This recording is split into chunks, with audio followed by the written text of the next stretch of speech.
जय माता दी। मेरे सभी प्यारे दोस्तों, मैं लक्ष्मी शर्मा बड़ों को चरण स्पर्श, छोटों को प्यार और बराबर वालों को दिल से नमस्कार करती हूँ।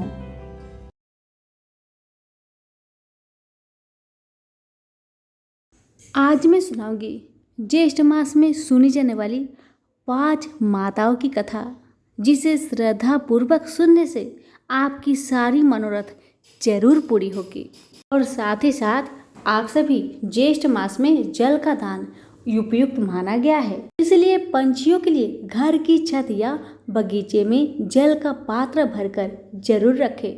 पशु पंछी भी प्रकृति की अनमोल देन है। आपने देखा होगा कि हर देवी देवता का कोई ना कोई वाहन होता है जो पशु या पंछी है। मान्यताओं के अनुसार इन वाहनों की पूजा करने से संबंधित देवताओं का आशीर्वाद प्राप्त होता है। 5 माताओं की कृपा पाने के लिए कथा को पूरा सुनिए और दूसरों के पास भी जरूर शेयर करें।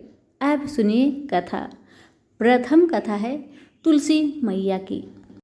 एक नगर में एक गरीब ब्राह्मण अपनी पत्नी के साथ रहता था। वह भिक्षा मांग मांग कर अपना जीवन गुजारता और भगवान की पूजा में लगा रहता था। वह उतने ही भिक्षा मांगता जिससे उसके और उसके परिवार का पेट भर सके। उस नगर का राजा बहुत धनवान था और ब्राह्मणों का आदर करने वाला था। राजा किसी भी ब्राह्मण को अपने महल से खाली हाथ नहीं जाने देते थे। दूर दूर से ब्राह्मण राजा के पास आते और मुंह मांगा दान लेकर आशीर्वाद देते हुए वापस चले जाते थे। एक दिन ब्राह्मण की पत्नी ने ब्राह्मण से कहा कि दूर दूर के ब्राह्मण राजा से मनचाहा दान लेकर चले आते हैं और तुम भी यहाँ रहकर राजा के पास नहीं जाते। जन्म भर में कंगाली का झक झेलूं, आज तुम जाओ और राजा से कुछ मांग कर लाओ।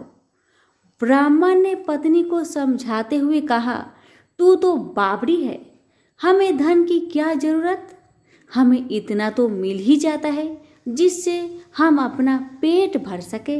और राजा का धन तो अच्छा नहीं होता, वो हमें नहीं लेना चाहिए। ब्राह्मण की पत्नी जिद पर अड़ गई और बोली, मैं तुम्हारी एक भी बात सुनने वाली नहीं। कब तक हम कंगाली में जीते रहेंगे? तुम तो रोज माला लेकर बैठ जाते हो। अपने बच्चे को क्या खिलाएंगे और क्या पहनाएंगे? जब बच्चे दूसरे बच्चों को पहनते, ओढ़ते और खाते पीते देखेंगे तो उनका भी मन ललचाएगा। अब तुम राजा के पास जाओ। राजा बहुत भला व्यक्ति है, वो हमें मुंह मांगा दान जरूर देंगे। मजबूर होकर ब्राह्मण राजा के महल की ओर चल पड़ा, पर राजा उस समय महल में नहीं था। ब्राह्मण को वापस लौटना पड़ा। दूसरे दिन ब्राह्मण की पत्नी ने ब्राह्मण को फिर से महल में भेजा, परंतु राजा फिर से महल में नहीं मिला। तीसरे दिन राजा महल में गया और उसने ब्राह्मण का स्वागत किया और उसे आसन पर बैठाया और साथ में ब्राह्मण देवता से 2 दिन न मिल पाने के लिए क्षमा भी मांगी। राजा ने कहा, मैं आपकी क्या सेवा कर सकता हूँ? ब्राह्मण ने कहा, जो मैं मांगू वो आप दे सकेंगे? राजा ने कहा, हाँ हाँ कहिए, मैं आपकी क्या सेवा कर सकता हूँ? ब्राह्मण ने निवेदन किया, महाराज मैं कुछ और नहीं चाहता, बस आप मुझे अपने पसीने की कमाई से 4 पैसे दान में दे दीजिए। ब्राह्मण की बात सुन राजा बहुत हैरान हो गए और मन ही मन सोचने लगे कि मेरे महल में कितने सारे धन पड़े हैं, पर मेरी मेहनत की एक कौड़ी भी नहीं है। राजा ने ब्राह्मण से कहा, आप मुझे 1 दिन का समय दे, मैं कल आपको आपका मुंह मांगा दान दूंगा। ब्राह्मण महल से अपने घर को खाली हाथ ही लौट आए। ब्राह्मण को खाली हाथ आता देख पत्नी बोली, क्या हुआ, राजा ने कुछ दिया नहीं? ब्राह्मण बोला, राजा ने कल देने के लिए कहा है। ब्राह्मण की पत्नी सोचने लगी, शायद इन्होंने बहुत सारा धन मांगा होगा और राजा को इसकी व्यवस्था करने में समय लग रहा होगा, इसलिए कल बुलाया है। दूसरी ओर राजा ने अपने राजसी कपड़े बदलकर फटे पुराने कपड़े पहने और मजदूर जैसा भेष बना लिया। जब राजा की पत्नी ने देखा और कारण पूछा तो राजा ने सब कुछ बताया। रानी बोली, मैं भी आपके साथ चलूंगी। राजा के हाँ कहने पर रानी भी पुरानी साड़ी पहनकर आ गई। इस प्रकार राजा रानी मजदूरी की तलाश में शहर निकले। लुहारों के मोहल्ले में जाकर राजा ने आवाज लगाई, किसी को मजदूर चाहिए? आखिरकार एक लुहार ने उन्हें बुला लिया, जो पहिए पर हाल चढ़ाने की तैयारी कर रहा था। उसने राजा से कहा, देखो, तुम्हें पहले खलात ठोकनी पड़ेगी और जब आग आ जाए उसके बाद घन पिटना होगा।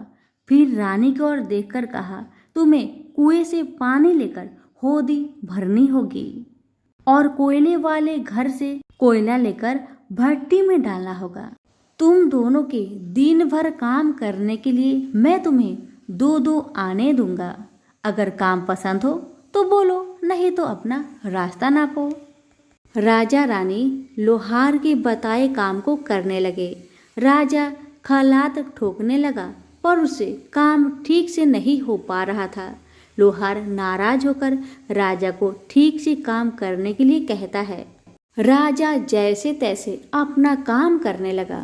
रानी भी कुएं से पानी भरकर लाने लगी। रानी के हाथ में फफोले पड़ गए। किसी तरह बड़ी कठिनाइयों से उसने पानी का हौज भरा। उसके बाद रानी कोयला लाकर भट्टी में डालने लगी। कोयला भरने के कारण रानी के गोरे गोरे हाथ और कपड़े काले पड़ गए। भट्टी में आग आने पर लुहार ने पात भट्टी में से निकालकर पहियों पर जमाई और एक घन अपने हाथ में लेकर और एक राजा के हाथ में देकर कहा, देखो, बारी बारी से घन इस पर पटकना, हाथ इधर उधर ना होने पाए।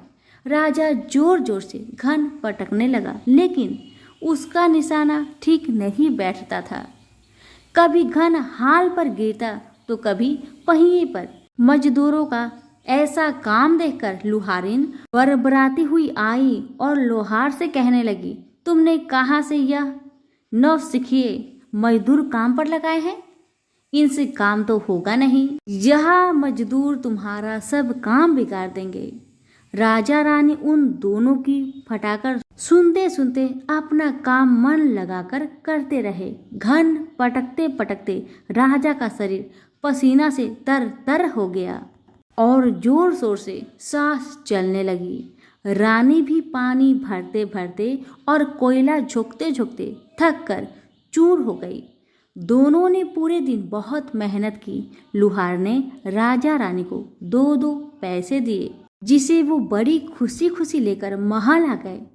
आज उन्हें पता चला कि मेहनत की कमाई कैसी होती है। राजा ने 4 पैसे अलग रख दिए और अगले दिन ब्राह्मण को बुलाकर उसे दे दिए। ब्राह्मण राजा को आशीर्वाद देकर घर लौटा और ब्राह्मणी से कहा, लो, मैं राजा के यहाँ से दक्षिणा ले आया हूँ।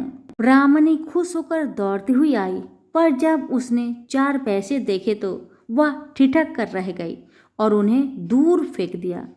वो जल भूनकर ब्राह्मण से बोली, तुम जैसे दरिद्र राजा के यहाँ भी जाकर कुछ नहीं मांगा, शर्म भी नहीं आती? इतना कहकर रूठ कर चली गई और बहुत देर तक बरबराती रही। ब्राह्मण ने उन 4 पैसों को उठाकर तुलसी के पास रख दिए और सोचा, जब ब्राह्मणी शांत हो जाएगी तो जरूरत पड़ने पर ये सिक्के को उठा लेगी। परंतु कई दिनों तक पैसे वहीं रखे रहे और फूल बेलपत्र ऊपर से गिर गिर कर मिट्टी में दब गए।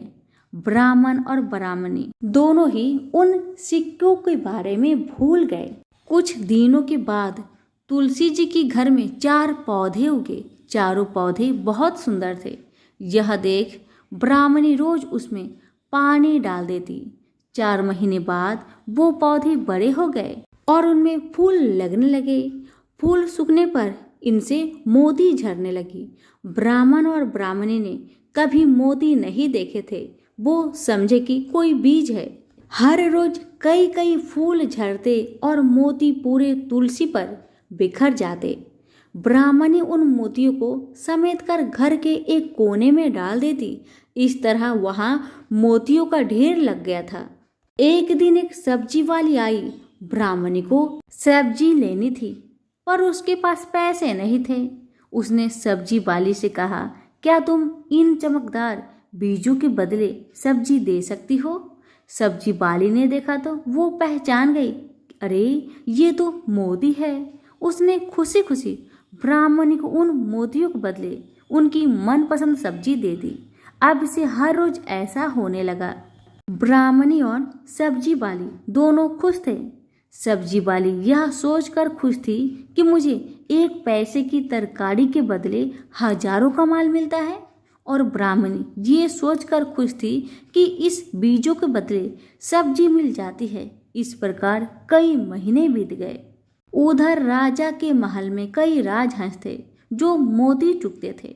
राजा का यह नियम था, जब राजहंस मोती चुग लेते थे उसके बाद ही राजा और उसका परिवार भोजन करता था। एक समय बाद राजा का सारा धन उन मोतियों और दान देने में खर्च हो गया। अब राजा को मोती खरीदने के पैसे तक नहीं बचे। यह खबर पूरे नगर में फैल गई। ब्राह्मण और ब्राह्मणी को जब यह पता चला तो उन्होंने यही विचार किया कि राजा बहुत दानी और नेक दिल है। उसने अपना सब कुछ दान कर दिया, यहाँ तक कि शायद उनके पास खाने को भी कुछ नहीं है। ऐसा हालत में हमें उन लोगों की सहायता करनी चाहिए। ब्राह्मण ने ब्राह्मणी से कहा, अगर तू कहे तो इसमें से कुछ बीज राजा को दे दूं। तू कहती है इससे सब्जी और खाने की चीज मिल जाते हैं। ब्राह्मणी ने कहा, हाँ, मैं रोज इसके बदले सौदा लिया करती हूँ। ऐसा कहकर ब्राह्मणी 1 टोकरी बीज भर लाई। ब्राह्मण राजा के पास पहुंचा और उसे वो मोती दिए और राजा को सारी बात बताई। राजा उन मोतियों को देखकर चौंक गया। उसने मोती राजहंस को दिए। राजहंस उन्हें चुगने लगे। यह देख राजा ने ब्राह्मण से कहा, एक एक मोती सैकड़ों रुपए का है। सच बताए, आपके पास इतने मोती कहाँ से आए? ब्राह्मण बोला, महाराज, ऐसे बीज तो हमारे घर पर बहुत है। और राजा को पूरी बात बताई। राजा अपने मंत्रियों के साथ ब्राह्मण के घर पहुंचे और उन चारों पेड़ों को देखा। पूछताछ में उन सिक्के वाली बात सामने आ गई। जब पेड़ों को देखा तो उनकी जड़ के पास वही सिक्के चिपके हुए थे। आज ब्राह्मण और ब्राह्मणी को मालूम हुआ कि उनके पास लाखों करोड़ों की दौलत है, जिसे वो साधारण बीज समझते थे। ब्राह्मण ने सोचा कि मेरे लिए यह धन किस काम का।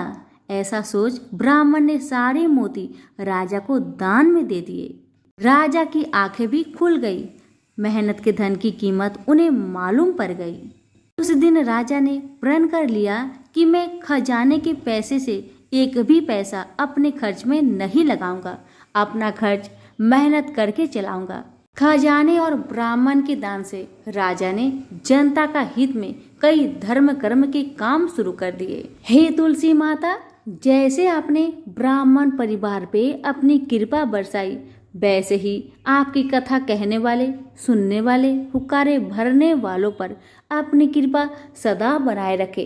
तो प्रेम से बोलिए, तुलसी मैया की जय हो। एक बार त्रिकूटा की पहाड़ी पर एक सुंदर कन्या को देखकर भैरवनाथ उससे पकड़ने के लिए दौड़े।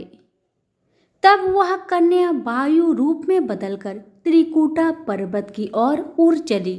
भैरवनाथ भी उनके पीछे भागे। माना जाता है कि तभी माँ की रक्षा के लिए वहां पवन पुत्र हनुमान पहुंच गए। हनुमान जी को प्यास लगने पर माता ने उनके आग्रह पर धनुष से पहाड़ पर बाण चलाकर एक जलधारा निकाली और उस जल में अपने केश धोए। फिर वही एक गुफा में प्रवेश कर माता ने 9 माह तक तपस्या की। हनुमान जी ने पहरा दिया। फिर भैरवनाथ वहां आ धमके। उस दौरान एक साधु ने भैरवनाथ से कहा कि तू जिसे एक कन्या समझ रहा है वह आदि शक्ति जगदम्बा है, इसलिए उस महाशक्ति का पीछा छोड़ दे। भैरवनाथ ने साधु की बात नहीं मानी। तब माता गुफा की दूसरी ओर से मार्ग बनाकर बाहर निकल गई।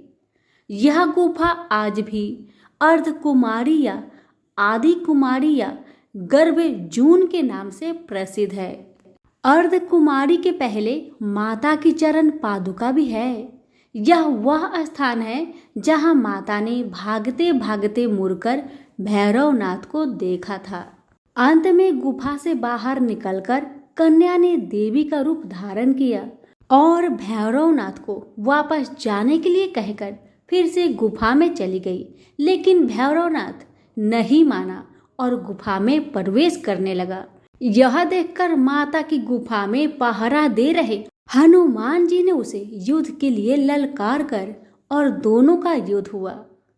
युद्ध का कोई अंत नहीं देखकर माता वैष्णवी ने महाकाली का रूप लेकर भैरवनाथ का वध कर दिया। कहा जाता है कि अपने वध के बाद भैरवनाथ को अपनी भूल का पश्चाताप हुआ और उसने मां से क्षमादान की भीख मांगी। माता वैष्णो देवी जानती थी कि उन पर हमला करने के पीछे भैरव की प्रमुख मनसा मोक्ष प्राप्त करने की थी। तब उन्होंने न केवल भैरव को पुनः जन्म के चक्र से मुक्ति प्रदान की बल्कि उसे वरदान देते हुए कहा कि मेरे दर्शन तब तक पूरे नहीं माने जाएंगे जब तक कोई भक्त मेरी बात तुम्हारे दर्शन नहीं करेगा। उपरोक्त कथा को वैष्णो देवी के भक्त श्रीधर से जोड़कर भी देखा जाता है। 700 वर्ष से भी अधिक समय पहले कटरा से कुछ दूरी पर स्थित हंसाली गांव में मां वैष्णव के परम भक्त श्रीधर रहते थे। वे निसंतान और गरीब थे, लेकिन वो सोचा करते थे कि एक दिन वे माता का भंडारा रखेंगे। एक दिन श्रीधर ने आसपास के सभी गांव वालों को प्रसाद ग्रहण करने का न्योता दिया और भंडारे वाले दिन श्रीधर अनुरोध करते हुए सभी के घर बारी बारी गए ताकि उन्हें खाना बनाने की सामग्री मिले और वह खाना बनाकर मेहमानों को भंडारे वाले दिन खिला सके। जितने लोगों ने उनकी मदद की वह काफ़ी नहीं थी क्योंकि मेहमान बहुत ज़्यादा थे। वह सोच रहे थे इतने कम सामान के साथ भंडारा कैसे होगा। भंडारे के एक दिन पहले श्रीधर एक पल के लिए भी सो नहीं पा रहे थे। यह सोचकर कि वह मेहमानों को भोजन कैसे करा सकेंगे। वह सुबह तक समस्याओं से घिरे हुए थे और बस उसे अब देवी माँ से ही आस थी। वह अपनी झोपड़ी के बाहर पूजा के लिए बैठ गए। दोपहर तक मेहमान आना शुरू हो गए। श्रीधर को पूजा करते देख वे जहाँ जगह दिखी वहाँ बैठ गए। सभी लोग श्रीधर की छोटी सी कुटिया में आसानी से बैठ गए। श्रीधर ने अपनी आंखें खोली और सोचा कि इन सभी को भोजन कैसे कराएंगे। तब उसने एक छोटी लड़की को झोपड़ी से बाहर आते हुए देखा जिसका नाम वैष्णवी था। वह भगवान की कृपा से आई थी। वह सभी को स्वादिष्ट भोजन परोस रही थी। भंडारा बहुत अच्छी तरह से संपन्न हो गया था। भंडारे के बाद श्रीधर उस छोटी लड़की वैष्णवी के बारे में जानने के लिए उत्सुक थे, पर वैष्णवी गायब हो गई और उसके बाद किसी को नहीं देखी। बहुत दिनों के बाद श्रीधर को उस छोटी लड़की का सपना आया। उसमें स्पष्ट हुआ कि वह माँ वैष्णो देवी थी। माता रानी के रूप में आई लड़की ने उसे गुफा के बारे में बताया और 4 बेटों के वरदान के साथ उसे आशीर्वाद दिया। श्रीधर एक बार फिर खुश हो गए और माँ की गुफा की तलाश में निकल पड़े और कुछ दिनों बाद उन्हें वह गुफा मिल गई। तभी से वहां पर माता के दर्शन के लिए श्रद्धालु जाने लगे। प्रेम से बोलिए वैष्णो देवी की जय हो। ये जो कथा है, इस कथा को माता सीता भगवान श्री राम को सुनाया करते थे और भगवान इसे सुना करते थे। इसी तरह से दिन बीतने लगा। एक दिन भगवान श्री रामचंद्र जी को बाहर किसी काम के लिए जाना पड़ रहा था। तो भगवान को जाते देख माता सीता ने कहा, हे प्रभु, अगर आप बाहर चले जाएंगे तो मैं अपनी 12 वर्ष का नित्य नेम की कहानी किसे सुनाऊंगी। माता सीता की बातें सुन भगवान श्री रामचंद्र जी 1 मिनट के लिए सोच में पड़ गए। फिर उन्होंने कहा, सीते, आप गांव के बाहर जो कुआं है वहीं पर जाकर बैठ जाइएगा। जब लोग पानी भरने आया करेंगे उसे ही अपना नित्य नेम की कहानी सुना दिया करे। इतना कहकर भगवान श्री राम बाहर काम पर चले गए और माता सीता भी गांव के पास जो कुआं था वहां पर जाकर बैठ गई। तभी एक स्त्री आई। उसने रेशम की जरी की साड़ी पहन रखी थी और सोने का घड़ा ले रखा था। सीता माता उसे देखकर कहती है, बहन, ओ बहन, मेरा 12 वर्ष का नित्य नियम सुन लो। पर वह स्त्री बोली कि मैं अगर तुम्हारा नित्य नेम सुनूंगी तो मुझे घर जाने में बहुत देर हो जाएगी और मेरी सास मुझसे लड़ेगी। इतना कहकर वह लड़की माता की कहानी न सुनी और वहां से चली गई। तभी उसकी रेशम की जरी की साड़ी फट गई। सोने का घड़ा मिट्टी के घड़े में बदल गया। ऐसी हालत में जब बहू अपने घर में पहुंची तो सासू माँ हैरान रह गई देखकर। सासू माँ कहने लगी, बहू, तुम किसका दोष अपने सिर में लेकर आई हो। तब बहू ने अपनी सारी कहानी सासू माँ को बताना शुरू की। उसने कहा, सासू माँ, कुएं पर एक औरत बैठी थी। उसने मुझसे कहा कि कहानी सुन, लेकिन मैंने कहानी नहीं सुनी और जिसका परिणाम मुझे यह मिला है। सासू माँ ने अपने बहू से कहा, बहू, ठीक है, कोई बात नहीं, तुम ये साड़ी और घड़ा कल मुझे देना, मैं जाऊंगी पानी भरने। बस अगले दिन वही साड़ी और वही घड़ा लेकर सासू माँ कुएं की पहाड़ पर गई जहाँ सीता जी बैठी थी। सास को वहीं माता बैठी मिली तो माता सीता ने कहा, बहन, मेरी नित्य नेम की कहानी सुन लीजिए। तब सासू माँ बोली, हाँ बहन, क्यों नहीं, मैं तो आपकी कहानी 1 बार नहीं 5 बार सुन लूंगी। अब माता सीता ने अपनी कहानी शुरू किया। सासू माँ हाथ जोड़ के बैठ गई। राम आए, लक्ष्मण आए, देश के पुजारी आए, नित्य नेम का नेम लाए, आओ राम बैठो राम।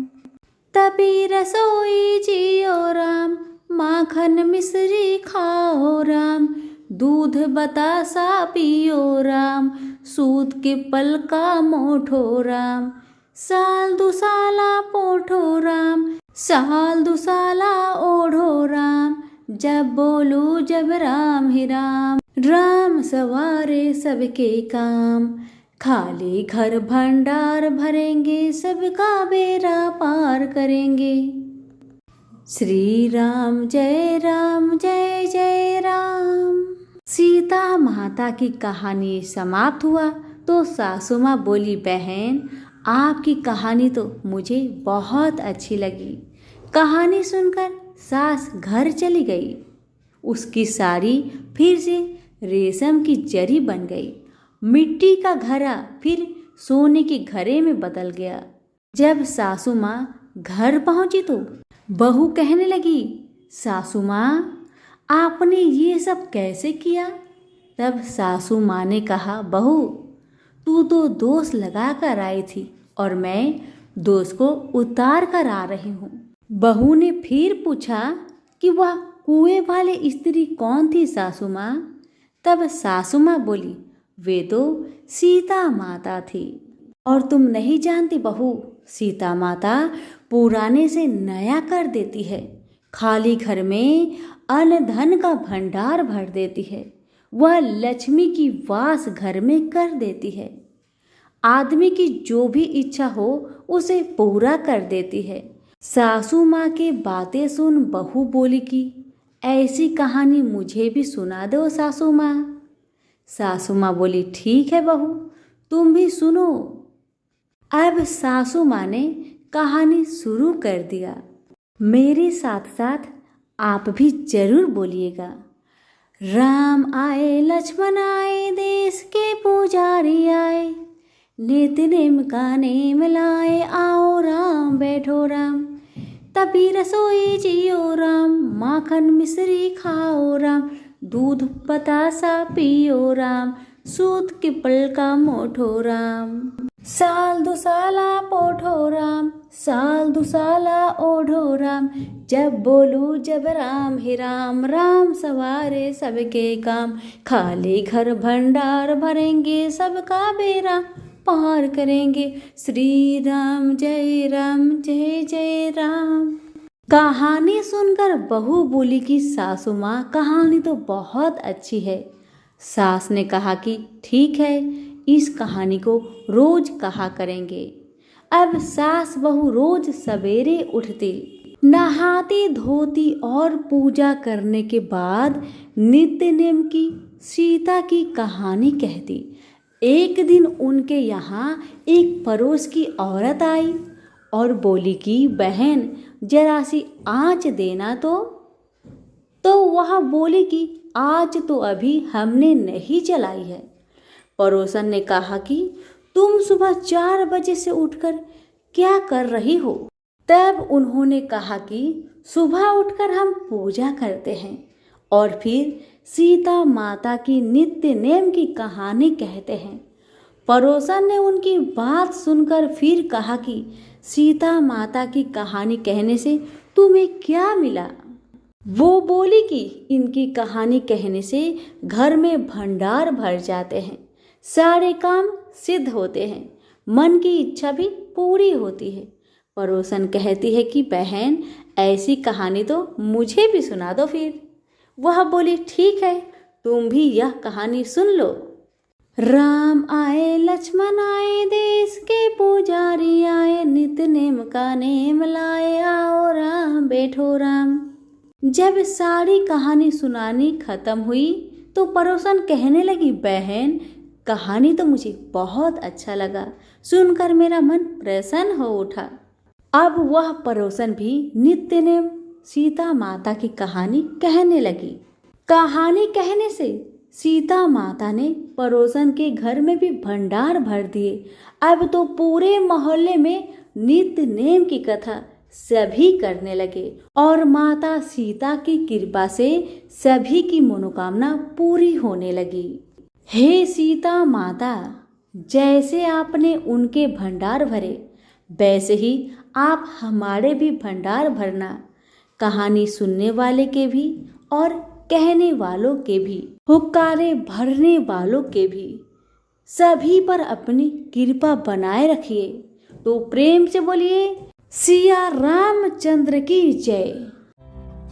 जय माता दी।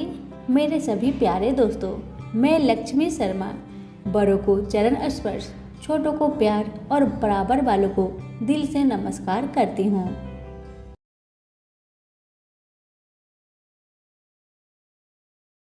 प्रेम से बोलिए तारा रानी की जय हो। आज मैं आप सभी को तारा माता की कहानी सुनाने जा रही हूँ। कथा को पूरा सुनिए और दूसरों को भी शेयर कीजिए। अब सुनिए कथा। माँ भगवती को मानने वाले में से एक राजा अस्पर्श भी थे। वो दिन रात उनकी पूजा अर्चना में लीन रहते थे। राजा को किसी चीज की कमी न थी, बस उन्हें बच्चे की ख्वाहिश थी। सालों से बच्चा न होने के कारण राजा कुछ निराश रहा करते थे। एक दिन राजा की भक्ति से खुश होकर माँ भगवती ने सपने में आकर उसे 2 बेटी होने का वरदान दिया। आशीर्वाद मिलने के कुछ समय बाद राजा के घर एक बेटी पैदा हुई।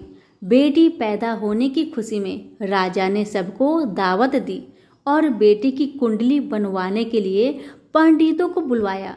सबने राजा से एक ही बात कही कि यह साक्षात देवी का रूप है। जहाँ भी इसके कदम पड़ेंगे वहाँ खुशियाँ ही खुशियाँ होगी। यह भगवती देवी की भक्तन होगी। इतना सब कहकर पंडितों ने लड़की का नाम तारा रख दिया। कुछ समय के बाद मंगलवार के दिन राजा के घर एक और बेटी पैदा हुई।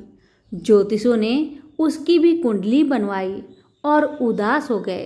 राजा ने जब उनसे उदासी का कारण पूछा तो ज्योतिषों ने बताया कि ये लड़की आपके जीवन में खूब सारा दुख लेकर आएगी।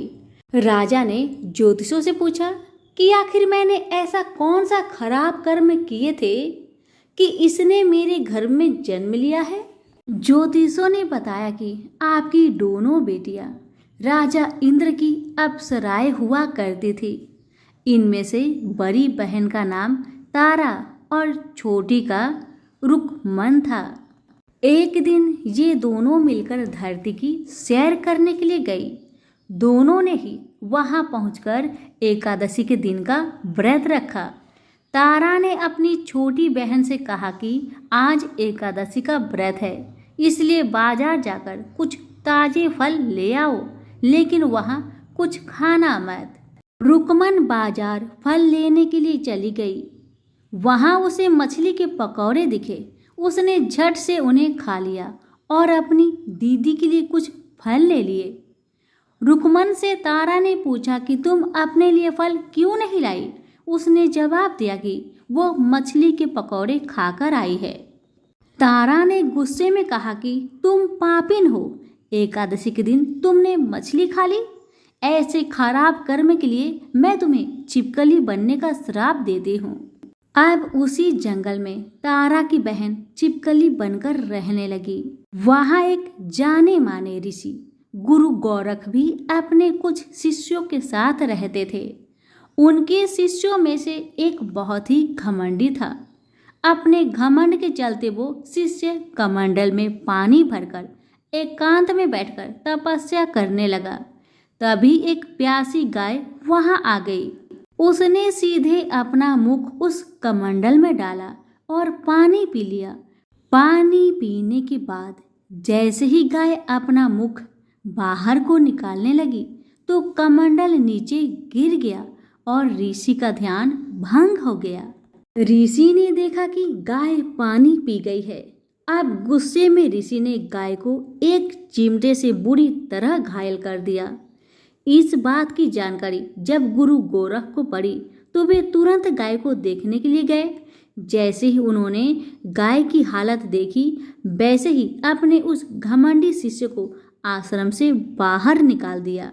कुछ दिनों के बाद गौ माता पर किए गए उस अत्याचार से होने वाले पाप को कम करने के लिए उन्होंने एक यज्ञ करवाया। इस यज्ञ के बारे में गाय को चिमटे से मारने वाले घमंडी शिष्य को भी पता चला। वे सीधे पक्षी का रूप धारण करके यज्ञ स्थल पर गया और भोजन में अपनी चोंच से मरा हुआ सांप डाल दिया।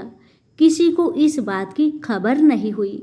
ये सब होते हुए तारा से श्राप मिलने वाली छिपकली रुकमन देख रही थी। उसके मन में हुआ कि इसे खाकर सारे लोग मर जाएंगे। सबकी जान बचाने के लिए छिपकली बनी। रुकमन सभी लोगों के सामने भोजन पर गिर गई। लोगों ने छिपकली को खूब कोसा और बर्तन को खाली करने लगे। उस वक्त भंडारा करने वाले को खाने में मरा हुआ सांप भी दिखा। तब कहीं जाकर सबको समझ आया कि छिपकली सबकी जान बचाने के लिए जानबूझकर भोजन में गिरी थी। एक छिपकली होने के बावजूद भी इतने अच्छे विचार होने की वजह से यज्ञ में मौजूद सारे महत्वपूर्ण लोगों ने कहा कि हमें इस छिपकली की मुक्ति के लिए प्रार्थना करनी चाहिए। पंडित ने आगे बताया कि सबकी प्रार्थना से ही वो छिपकली तीसरे जन्म से आप जैसी प्रतापी राजा के घर बेटी के रूप में पैदा हुई है। वही तारा ने दूसरे जन्म में तारामती के रूप में लिया और अयोध्या के राजा हरिश्चंद्र से शादी की। राजा से ज्योतिषों ने जैसा बताया ठीक वैसा ही किया। नदी में सोना चांदी जरा हुआ संदूक देखकर काशी के पास से एक भंगी ने उसे बाहर निकाल लिया। उसके कोई बच्चे नहीं थे, इसलिए उसने संदूक के अंदर की लड़की को पालने का फैसला लिया। उसे भंगी व उसकी पत्नी ने खूब प्यार से पाला और रुक्को नाम रख दिया। बड़ी होते ही दोनों ने रुक्को की शादी करवा दी। रुक्को की सासू माँ तारामती और राजा हरिश्चंद्र के महल में साफ सफाई करने का काम किया करते थे। कुछ दिनों के बाद रुक्को की सासू माँ बीमार हो गई। उनकी जगह रुक्को वहाँ काम करने लगी। तारामती ने उसे देखा और पुराने जन्म के पुण्य के कारण पहचान लिया और उसे कहा कि तुम मेरे साथ बैठ जाओ। रुक्को ने बोला कि मैं तो भंगिन हूँ, इसलिए आपके पास नहीं बैठ सकती। तब तारामती ने उसे बताया कि तुम पूर्व जन्म में मेरी ही बहन थी। तुमने एकादशी के व्रत के दिन मछली खा ली थी और मैंने तुम्हें दंड देते हुए छिपकली बना दिया। अब तुम्हें दोबारा मनुष्य जन्म मिला है, तो इस जन्म में माँ वैष्णो की पूजा करके पुण्य कमा लो। माँ की पूजा से तुम्हारी सारी इच्छाएं भी पूरी होगी। तारामती की इस बात को सुनने के बाद रुक्को माँ वैष्णो से एक बेटे के लिए प्रार्थना करती थी और कहती है कि अगर उनकी मनोकामना पूरी हुई तो वो अपने घर में माँ वैष्णो देवी का पूजन और जागरण कराएगी। माँ वैष्णो देवी उसकी प्रार्थना सुन लेती है और उसे बेटा होता है। पुत्र की प्राप्ति के बाद रुक्को उसकी देखभाल और लाड़ दुलार में माँ वैष्णो देवी की पूजा करना भूल जाती है। ऐसे होते होते 5 साल बीत गए और फिर एक दिन उस बच्चे को चेचक यानी माता निकल आती है। बच्चे की ऐसी स्थिति देखकर परेशान रुक्को अपने पिछले जन्म की बहन तारामती के घर जाकर उन्हें इस समस्या के बारे में बताती है। तब तारामती ने पूछा कि तुमने माँ वैष्णो देवी की पूजा अर्चना में कोई गलती तो नहीं की? फिर रुक्को को याद आता है कि उसने माँ वैष्णो देवी का जागरण कराने का प्रण लिया था। ये बात याद आते ही रुक्को को काफी पछतावा हुआ और मन में माँ से कहा कि बच्चे के ठीक होते ही वो अपने घर में जागरण कराएगी। अगले ही दिन उसका बेटा पूरी तरह ठीक हो जाता है। तभी रुक्को ने माता रानी के मंदिर जाकर पुजारियों को कहा कि मंगलवार के दिन घर में जागरण करवा दीजिए। रुक्को की बात सुनकर पंडित कहते हैं कि तुम यही 5 रुपए दे दो, तुम्हारे लिए हम मंदिर में ही जागरण करा देंगे। रुक्को कहती है, मुझे पता है कि मैं चार्मिन हूँ, लेकिन आप मेरे घर आकर ही जागरण करवा दीजिए। माँ किसी तरह का भेदभाव नहीं करती है, तो आपको भी नहीं करना चाहिए।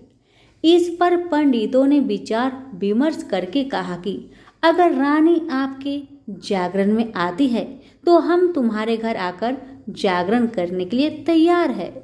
पंडितों की बात सुनकर रुक्को अपनी बहन रानी तारामती के पास जाती है और तारामती को सारी बात बताती है।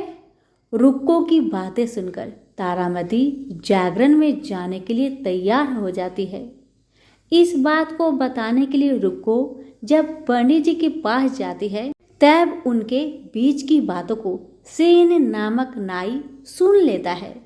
फिर वह राजा हरिश्चंद्र को जाकर सारी बातें बता देता है। राजा के मन में हुआ कि रानी को नीची जाति वालों के घर जागरण में नहीं जाना चाहिए।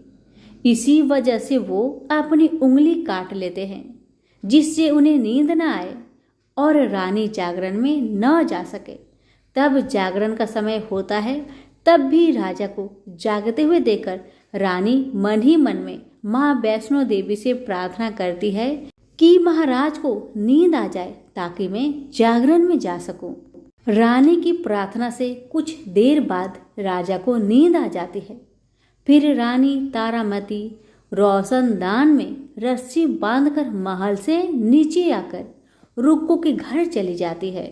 इसी जल्दबाजी में रास्ते में ही रानी का रेशमी रुमाल और एक पाव का कंगन गिर जाता है। इधर कुछ वक्त बाद राजा हरिश्चंद्र की नींद टूट जाती है। नींद खुलने पर रानी को अपने पास न देखकर राजा उसकी तलाश में निकल जाते हैं। रानी को ढूंढते ढूंढते उन्हें रानी का रुमाल और कंगन मिलता है।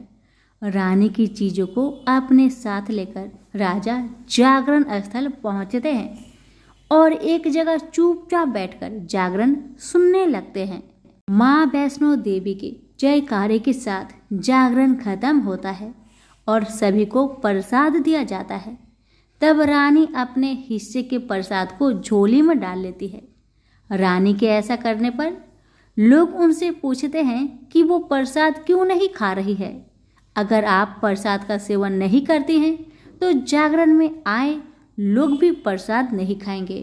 तब रानी बोलती है कि वह प्रसाद राजा के लिए था, अब आप मुझे प्रसाद दीजिए। फिर अपने लिए प्रसाद लेकर रानी सबके सामने उसे खा लेती है। रानी के प्रसाद खाते ही जागरण में मौजूद सभी भक्तों ने भी प्रसाद खाया। उसके बाद रानी महल के लिए निकल जाती है। तभी रास्ते में ही राजा उन्हें रोककर पूछते हैं कि तुमने नीच जाति के घर प्रसाद खाकर खुद को अपवित्र कर लिया है। तुमने मेरे लिए भी प्रसाद रखा है, अब तुम उससे मुझे भी अपवित्र करना चाहती हो। अब मैं तुम्हें अपने महल में नहीं लेकर जा सकता। यह बोलते हुए जब राजा रानी की झोली को देखता है तब उन्हें प्रसाद की जगह गुलाब, चंपा जैसे अनेक फूल और कच्चा चावल व सुपारियां नजर दिखती है। इस चमत्कार को देखकर राजा हैरान हो जाते हैं। फिर राजा चुपचाप रानी को अपने साथ लेकर महल पहुंचते हैं। वह रानी बिना माचिस के ही माता रानी के सामने दीपक जलाकर राजा हरिश्चंद्र को और हैरान कर देती है। फिर रानी बोलती है कि माता के दर्शन करने के लिए बहुत बड़ा त्याग करना पड़ता है। इसके लिए आपको अपने बेटे रोहितास की बलि देनी होगी, तभी माँ दुर्गा आपको साक्षात दर्शन देगी। यह सुनकर राजा के मन में माँ के दर्शन की इच्छा होने लगी, जिसके लिए राजा अपने पुत्र की बलि दे देते हैं। बलि देने के बाद माँ दुर्गा शेर पर सवार होकर प्रकट हो जाती है। उन्हें देखकर राजा हरिश्चंद्र काफी खुश हो गए और माँ दुर्गा ने तुरंत राजा के बेटे को दोबारा जिंदा कर दिया। इस चमत्कार को देखकर राजा हरिश्चंद्र खुश हो गए। तभी राजा ने माँ की पूरी विधि से पूजा करके उनसे गलतियों की माफी मांगी। माँ दुर्गा ने भी राजा को खुश रहने का आशीर्वाद दिया और अंतर्ध्यान हो गई। तब राजा ने तारा रानी से कहा कि मैं बहुत खुश हूँ कि मुझे पत्नी के रूप में आप मिली हैं। फिर राजा हरिश्चंद्र, तारा रानी और रुक्मन तीनों अपनी मनुष्य योनि से छुटकारा पाकर देवलोक में चले जाते हैं।